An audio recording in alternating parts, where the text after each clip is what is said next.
about this rain that we have, because unfortunately, it is still persisting at this hour. Just a couple of showers now, but I do want to point this out.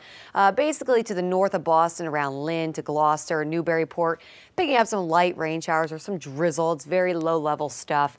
And then out in western Mass, we actually have a couple of flurries trying to form over Pittsfield, and expecting that to happen for the next couple of hours. But drier air is finally working its way in as this area of low pressure and cold front moves on out of here. And then high pressure is going to dominate our weather, giving us some sunshine for tomorrow, but also starting to turn up that wind.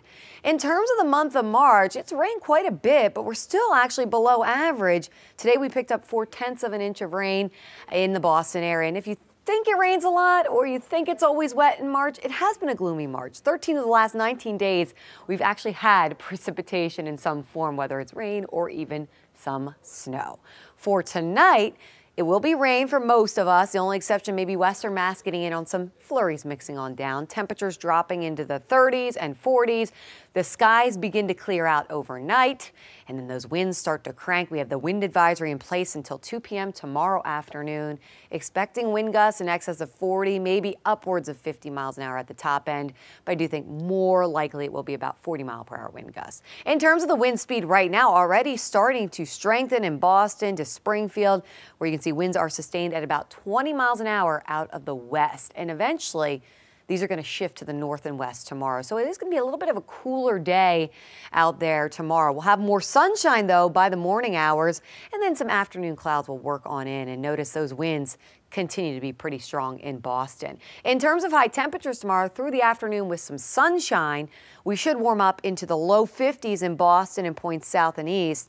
We'll stay in the 40s in Worcester and the Merrimack Valley. However, with the wind, it doesn't feel as warm as 50 degrees. It'll feel more like the mid-40s in Boston. Now, Wednesday, we bump up into the mid-50s, and it'll feel better outside because the winds back off. And then by Thursday, we're upwards of 65 degrees. Friday, 62. We should be running around 49 degrees this time of year. And here's why this is going to happen. High pressure builds on in for Wednesday. Lots of sunshine. Also turns those winds to the south and west and lightens them just a bit. And then we're watching a warm front area of low pressure out to the west for Thursday. This is going to bring us in some rain beginning Thursday night into Friday. But before we get there, let's talk about these temperatures on the way up. The big pattern change is this. The jet stream is going to lift and shift to the north, allowing for mild air to return by Wednesday. And that continues into Thursday. In fact, take a look at how warm we're going to get on Thursday. High temperatures climbing into the mid-60s, a few even upper 60s potentially out there through the Merrimack Valley. It's a warm afternoon, but it is a mostly cloudy afternoon with that rain coming in Thursday night into Friday. Friday looks like a wet day overall, but it's a warm rain, which is not like today, which it was raw and cold. Unfortunately, behind that, though, colder air works its way in for the weekend. We drop back into the 40s, and overnight lows are in the 20s.